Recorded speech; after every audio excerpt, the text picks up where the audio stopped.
Hello guys, good day to everyone. I'm Sahas Prince and the topic that we are going to discuss now is die casting and the types into which it is classified. First of all, let's see what die casting is. Why is it used? What is the use of the die casting process?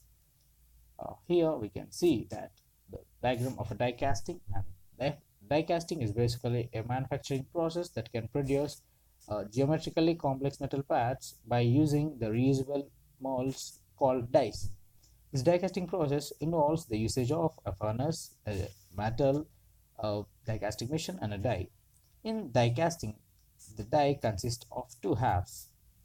The the pair of we have the pair of dies, and the right part is called cover die and the left part is called ejector die. The right part is stationary and the left part is moving. That means we can take it off and we can rearrange it, and this is the process of die casting. And die casting can be classified into two different types. Those two different types are hot chamber process and cold chamber process. These two processes are classified based on the process we do. Die casting is classified only into two types, that is also based on the temperature we use. And this hot chamber process and cold chamber process are two similar processes which are ultimately used to manufacture geometrically complex metal parts using the dies. Let's see what hot chamber process is. This is the picture of a hot chamber process. As you can see the parts of it, we have the moving die half and the fixed die half. The moving die is nothing but the ejector die and the fixed die is nothing but the cover die. Then we have the ejector pins, cavity, nozzle, gooseneck, plunger, pot and chamber. First we arrange the two dies, the ejector die and the cover die together such that it forms cavity, and it is fixed using ejector pins. And then uh, a nozzle is connected to it, and through the nozzle we connect it to the pot, and the pot we place the chamber and we fix a plunger to the chamber, and the gooseneck plays a very crucial role over here. And uh, into the pot we pour the molten metal, which also occupies the place which is in chamber. And we have placed a plunger above the chamber, and when we push this plunger downwards, the molten metal which is in the chamber enters into the cavity through the nozzle. This cavity is completely filled with the molten metal as we push the plunger downwards. Now, after the molten metal gets solidified, we remove the ejector pins and we take out the cavity part. We take out the metal in the cavity part which has taken the shape of a cavity, and that's what the part which we want to obtain. This is called as hot process since the temperature of the molten metal we use is high. This is all about the hot chamber process since we use the hot metal molten metal in the chamber. And the next process that we have is cold chamber process. Let's see. In the cold chamber process, we have the same two halves, movable die half and fixed die half. We already know movable die half is nothing but the ejector die and the fixed die half is cover die. And in the same process, the two dies are paired together as such that they form the cavity in the shape we want, and it is fixed by the ejector pins, the two ejector pins we use.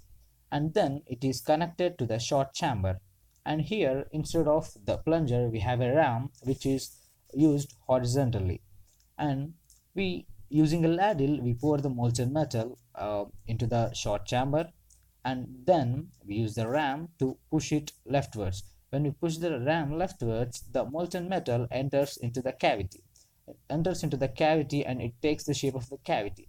And when the molten metal takes the shape of the cavity, we take off the ejector pins and we take off the ejector die so that this molten metal gets solidified and takes the shape of the cavity which we need.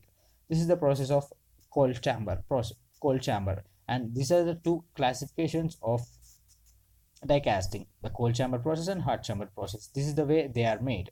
And coming to the advantages of die casting, let's see what are the advantages of a die casting. Die casting is a process which has very high speed production. This is highly useful because it is high, it's very speed. Since the speed is more, it is more efficient, as we can produce more products, more pads in very less time.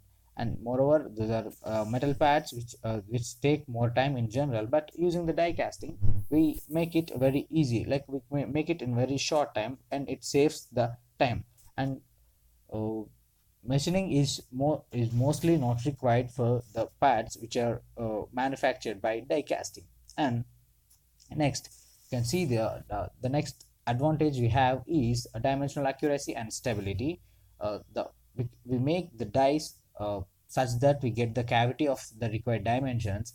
And in this die casting process we get the die, we get the cavity, the part, we get the product in the accurate dimensions with almost no change in it, with almost accurate dimensions, and it is very stable, which while maintaining close tolerances.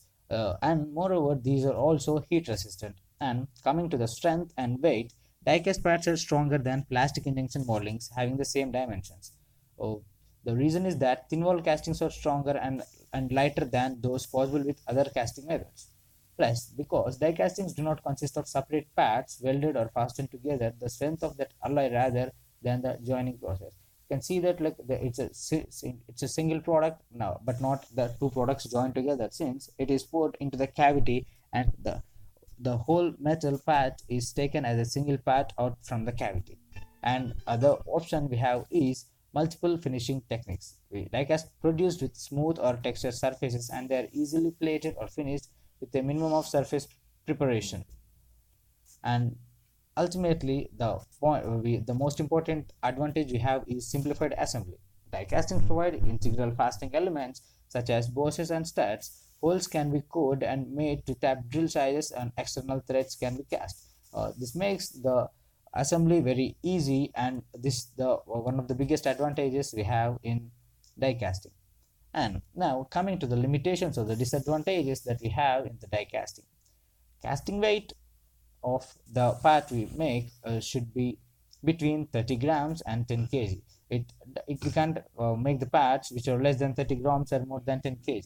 And casting must be smaller than 600 mm for sure. 600 mm is nothing but 24 inches.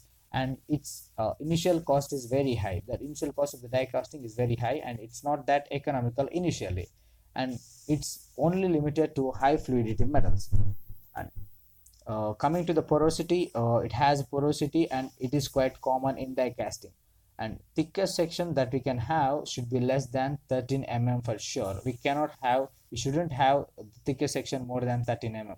And the large production volume is always needed to have economical one. To make it economical, we should have the high production value. That means we have to manufacture more number of parts, more number of products, so that we can make it economical compared to other process used to make or construct these metal parts. And this is all about the die casting. And ultimately, thank you.